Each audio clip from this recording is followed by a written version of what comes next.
What's up, Fed Nation? Welcome to Fed Chats, episode 10, with another special guest of the hour of the day, my sister, Samantha Hernandez. So I'm going to give her just a couple of seconds here to say hello, introduce herself, and we'll get right into it. So go for it.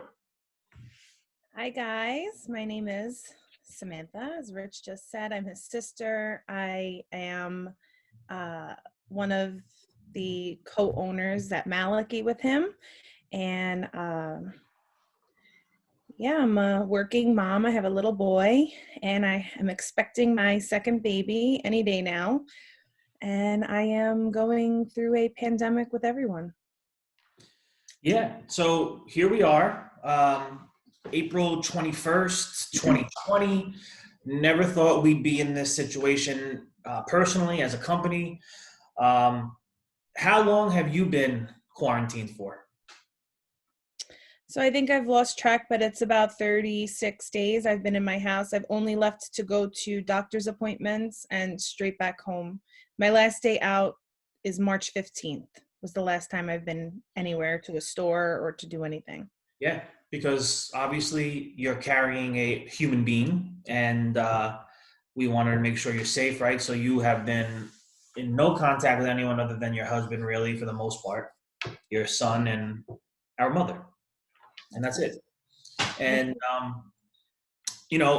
so I mean, talking as a company, obviously I put a lot of different things in place as when this first started, as far as slowing down payments to everyone for any reason whatsoever, because we needed to kind of get our money properly set up to continue to operate as far as paying employees, because that's number one. If we can't pay our employees, we can't go out on the road and perform jobs and bring in new revenue to pay our bills, do all that good stuff. So it started there. What are your thoughts on where we were to where we are now? I think things are getting a little better, but when this whole thing first started, it was really scary because we didn't know where this was going to take us or what road it was going to lead us down. It was really just hoping for the best but expecting the worst type of thing, where especially with the money, you just don't, you don't know. And luckily we've been fortunate enough by reaching out with, like, if you have truck payments or even our like insurances and credit cards, they're all being really helpful during this time, and they're deferring payments for most things for up to 3 months. Even for my personal things, I've gotten that stuff deferred, like my mortgage and different things like that. But it's helped us to be able to at least keep the cash in the bank where we don't have to worry right in this very instance. But now things are seeming to get a little bit better, but it's obviously not where we should be. No. There's still a lot of room for things to get much, much better. But right now it's so. Yeah. I mean, we're doing the best we can as a small business. The payroll protection plan, the PPP from the Small Business Association. Mhm. The first round, I don't think we didn't get the first round. So I'm in talks with the bank right now. It looks like we're going to be able to do okay with the second round. I just gotta continue to stay in touch with them, and that's what I've been doing. I'm in the office today, as you can see, by my lonesome. It is kind of a sad state of affairs to walk into this building and see the lights out and it's quiet, and I got a warehouse full of equipment and installations on hold, and you go see job tickets and different things just sitting there on hold. It's kind of sad, you know. Um, It's like a what, ghost town. what? Like a ghost town. Yeah, So what about getting back to some normalcy? What do you foresee the new norm looking like out there in the world? Well, I just had a conversation with my mom who told me that this is going to be the way it's going to be for the rest of our lives and we should all prepare for it. No, So I maybe. said to her, oh, well, thanks for, your positive outlook on things. This is great. But I don't think that this is for the rest of our lives. I think that right now we have to get over the hump, and Yeah. things will probably be better closer to the end of the year. But right now, I don't foresee the next couple of months. I think are going to be really hard still. Yep. I don't think, I try not to watch the news too much. I try to keep it off. I'm on social media, obviously, and I scroll through things and I see different stories, and I see things like that people think this is like a hoax. And, there's just so many like different things that in the beginning, I thought that this was nothing. I said, oh, this is going to pass. It's going to, you know, Yep. Me few too. weeks. I never in my wildest dreams imagined that this is where we were going to be when this all first really came out and first started, you Yeah. know. Yeah. I mean, But listen, right? I was at the New York Restaurant Show March 8th, and that was when it was really starting to kind of unravel here. Um, we went to the show. Obviously, you stayed home, but we went to the show. I got some footage. We put a vlog up, but yeah, there were signs when you walked in: "Do not feel obligated to shake anyone's hand." So everybody was doing elbow taps and fist bumps and toe taps, and from March 8th that night, I left the restaurant show in New York to get on a flight to Denver to go to the RIFMA conference where I spoke. And they had really a lot of the big names pull out. Walmart pulled out, I believe. I believe Chipotle pulled out, and some other bigger names. So I think there was like 25 to 30 or so percent less people there than normal.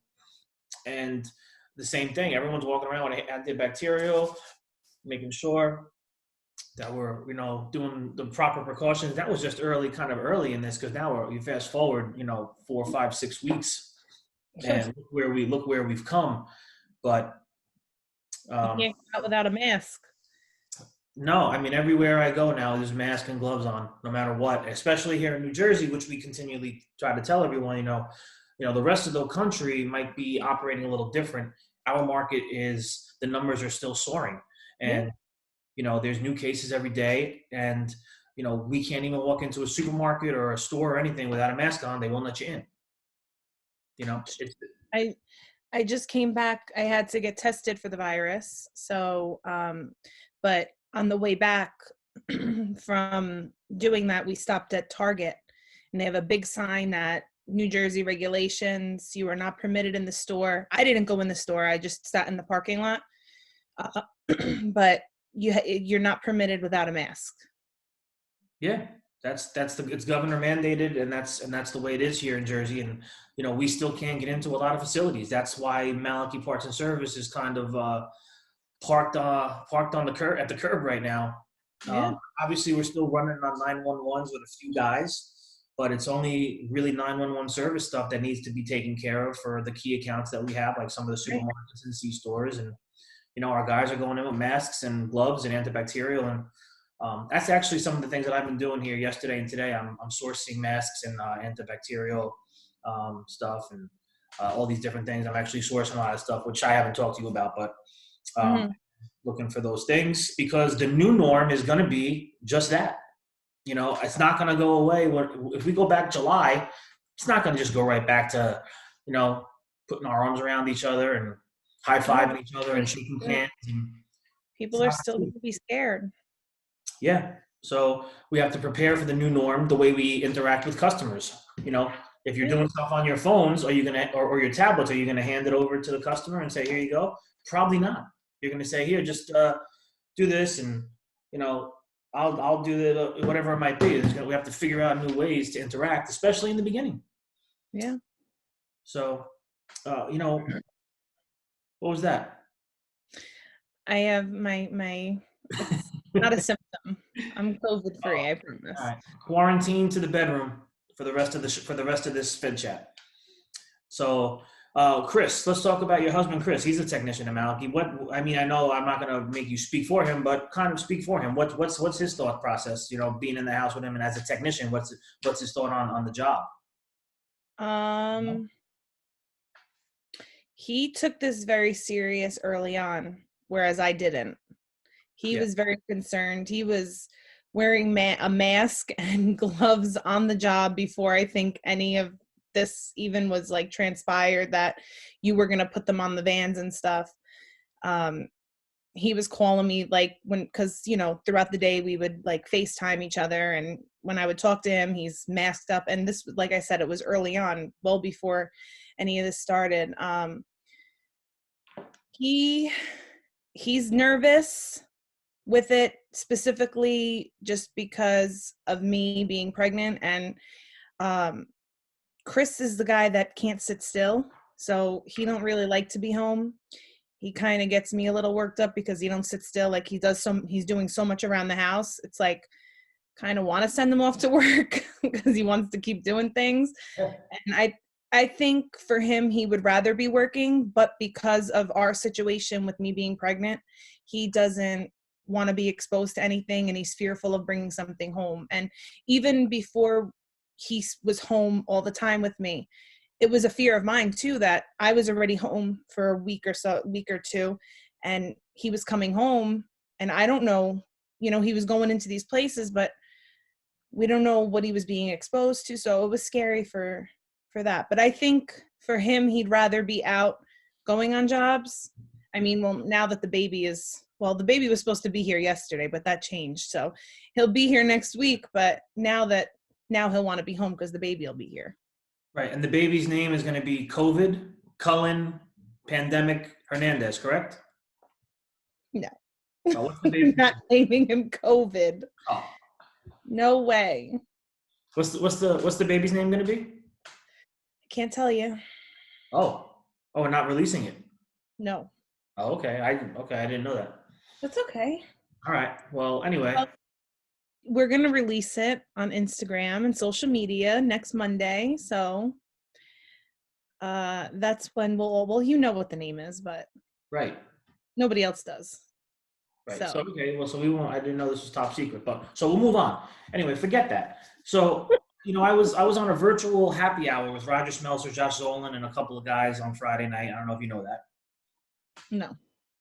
Okay, so I was, and we were talking about, everyone was kind of giving their story on how they found their way into this industry, and obviously we found our way into the industry because our dad started the company, but you had a little journey to get to your full time and pumping and really acclimating. Talk a little bit about tell Fed Nation a little bit about your early years and your journey into making it here to Malachy to being my partner here full time. I went to college, and I started when I graduated high school. I went off to college to a community college where I was taking prerequisites for nursing because I wanted to be a nurse. And I jumped around from a couple of different schools over the years just because the one that I was going to, I was commuting and it was really far for me. So then I came to one closer to finish my prerequisites, and then I started nursing school.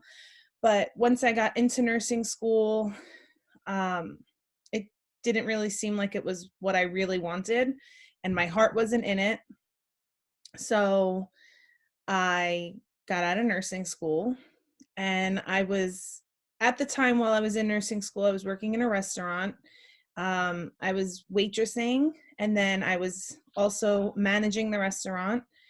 And Where was that restaurant? in What downtown Jersey City. was that, O'Connell's, right? O'Connell's, Which is which is now now Liberty. Liberty Prime Steak. Yep, the guy that I worked for, he sold it and moved to Ireland. He was born and raised in Ireland, but he came here and now he took his family back. But so I worked there.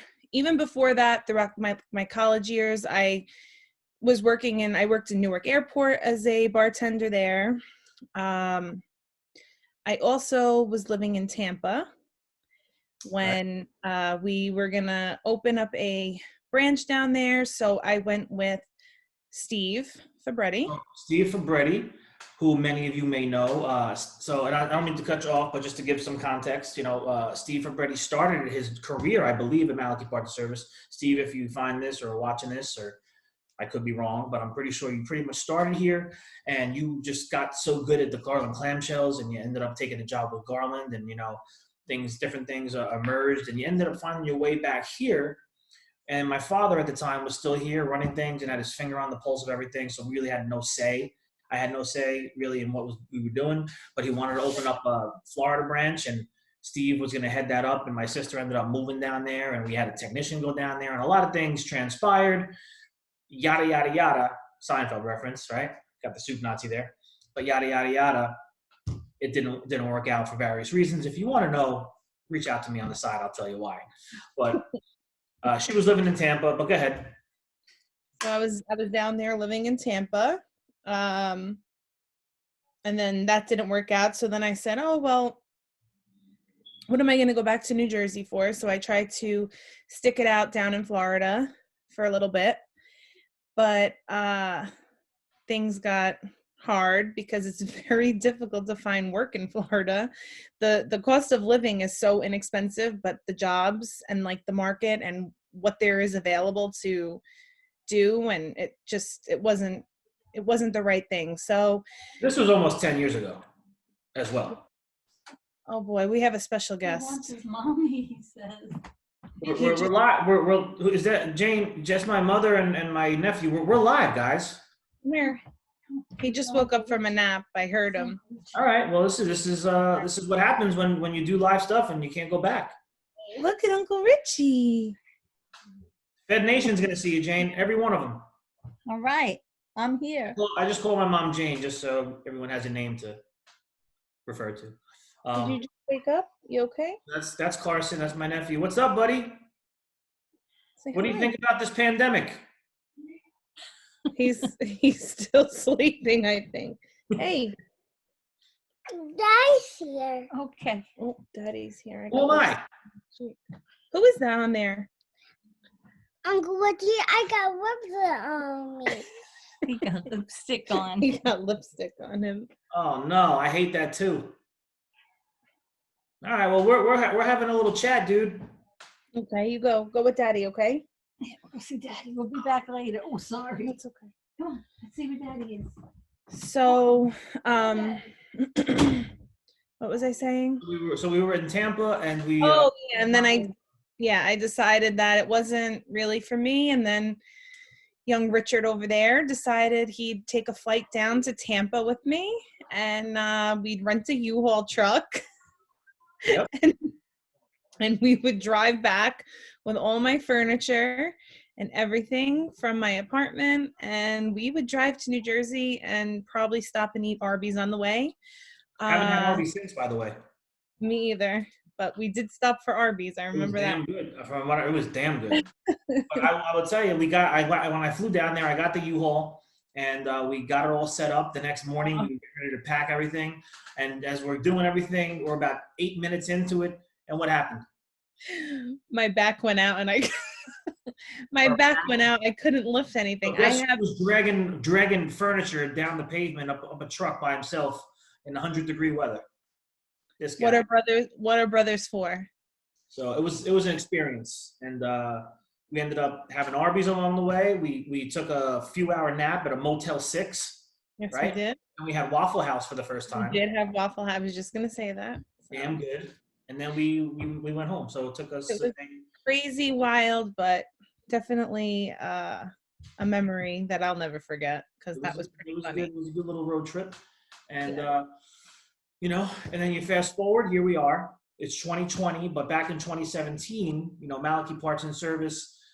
So I came back in 2012 because obviously, for people that don't know, and not obviously, my father and I fought a lot.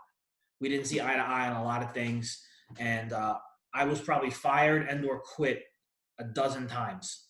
So finally, when I came back in 2012, we sat down and set parameters and said, listen, if you want me to come back and you want this, here's what I need to be able to do my job, because there was just too much of all Chiefs, no Indians kind of thing.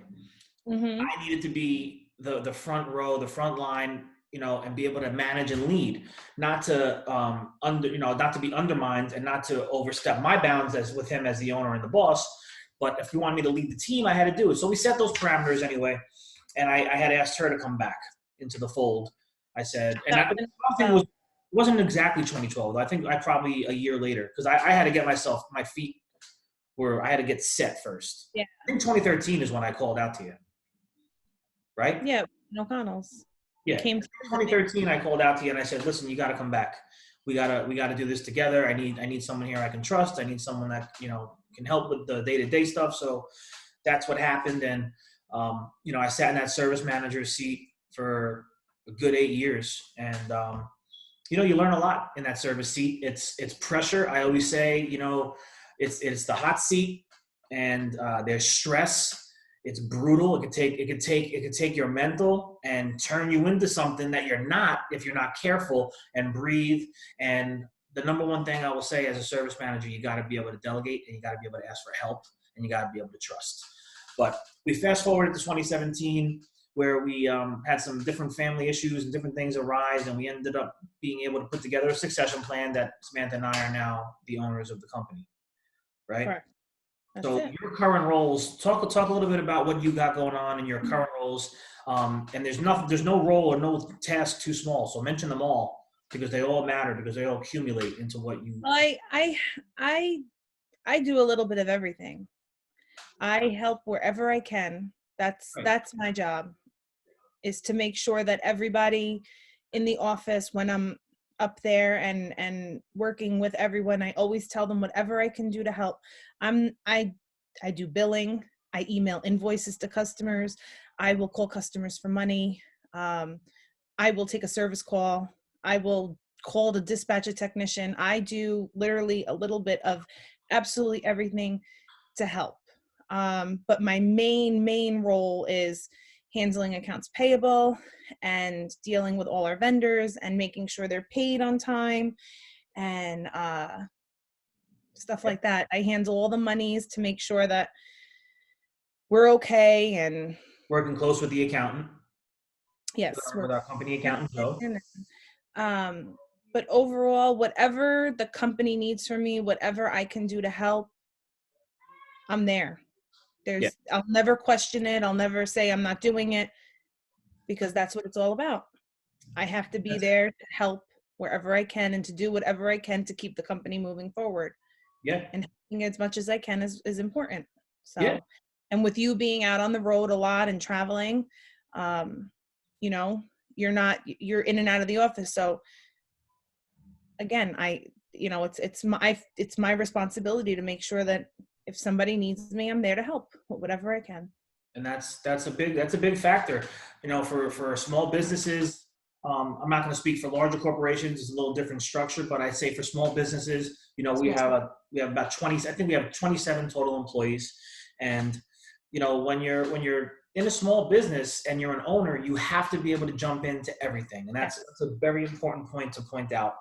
Kind of like with a bar and a restaurant, and I watch all these bar rescues, and you see John Taffer always talking about, you have to be everywhere.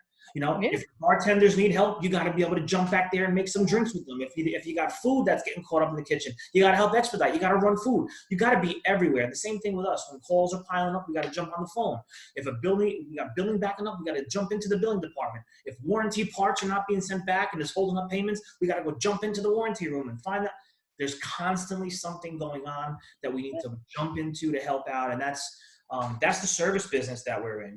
There's a lot of stuff that goes on in the service companies way behind the scenes, past that service call that somebody might call in. Hey, did you fix the oven? Yeah, we did, but there's so much other stuff happening before we got to the call, placing the call, the information that we gathered, dispatch, parts distribution, parts ordering.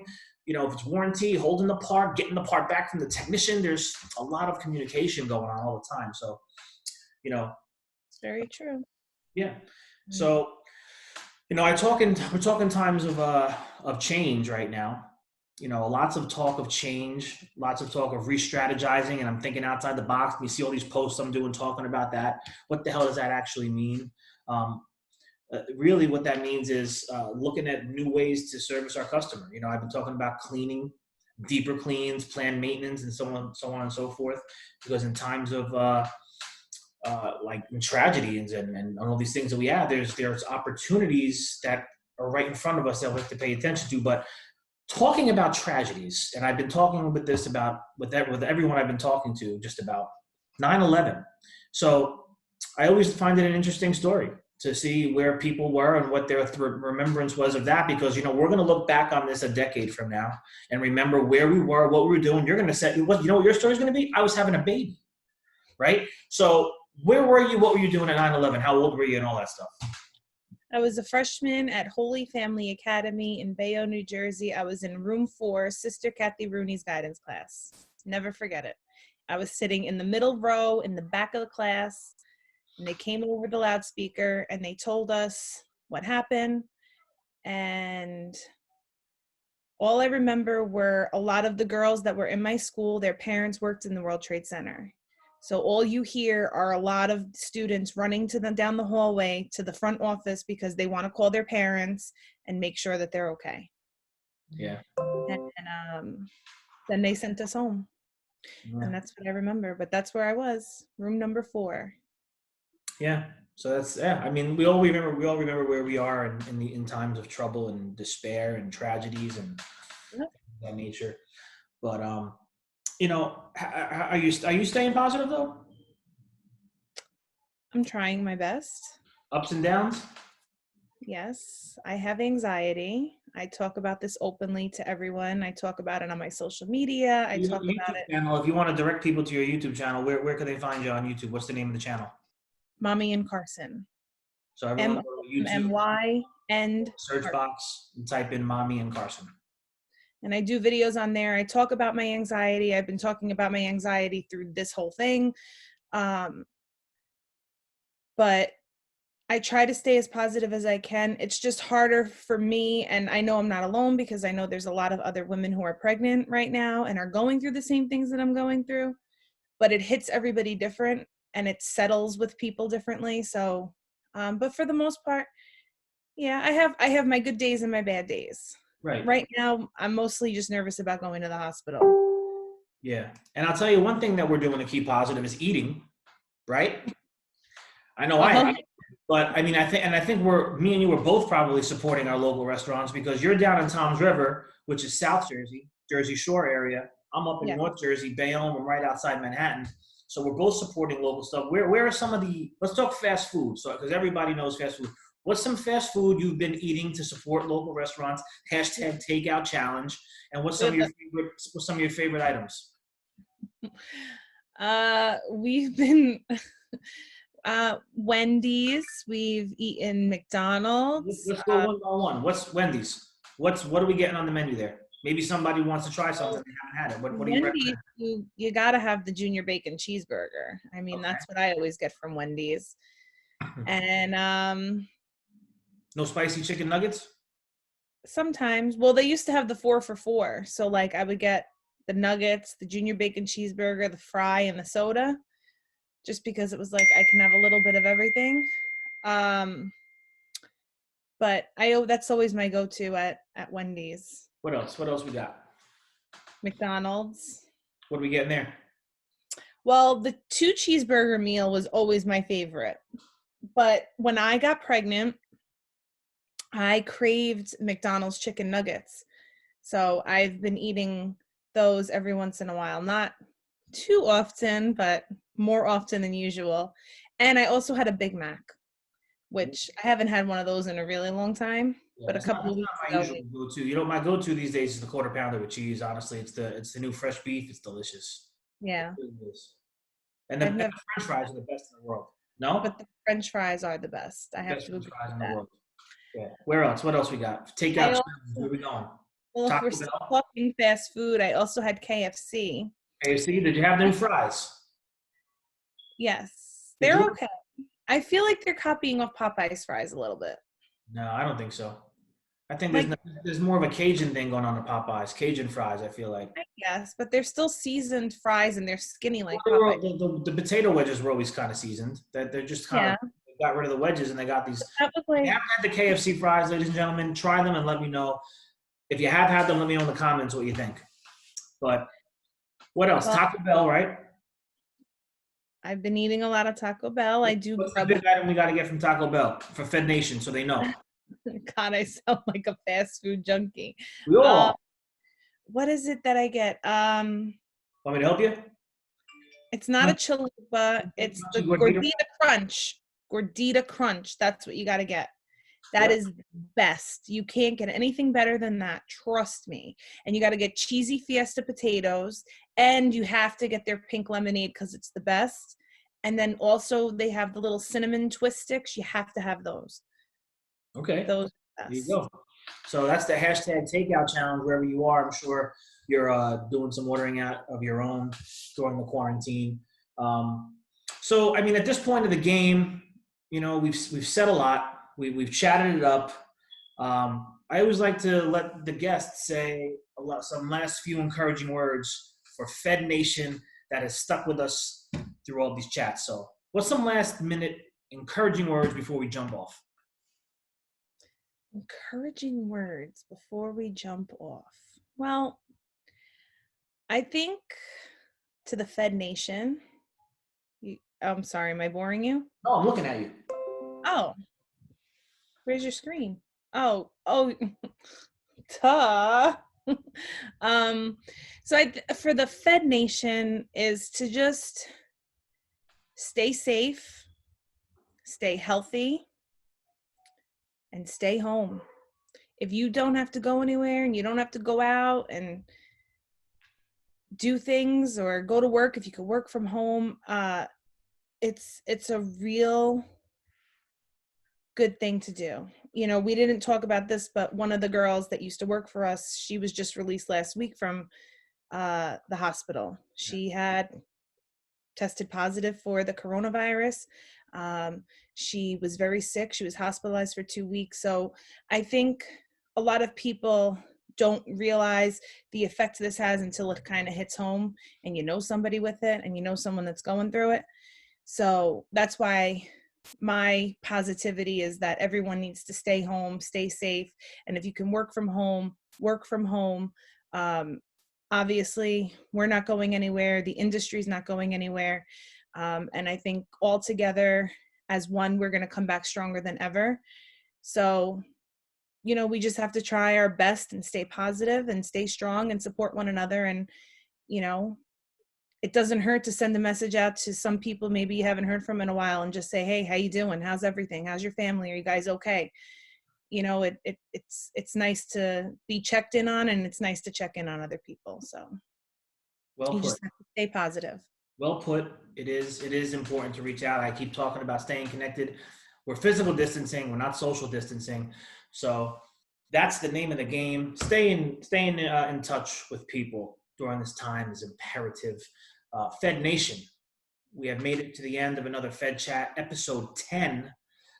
We have more coming this week. If you want to be on one, let me know. On behalf of Fed Nation, myself, and my sister, Samantha Hernandez, love you. Oh, love you too. And we'll see you on the next one, ladies and gentlemen. Stay well. Bye, guys.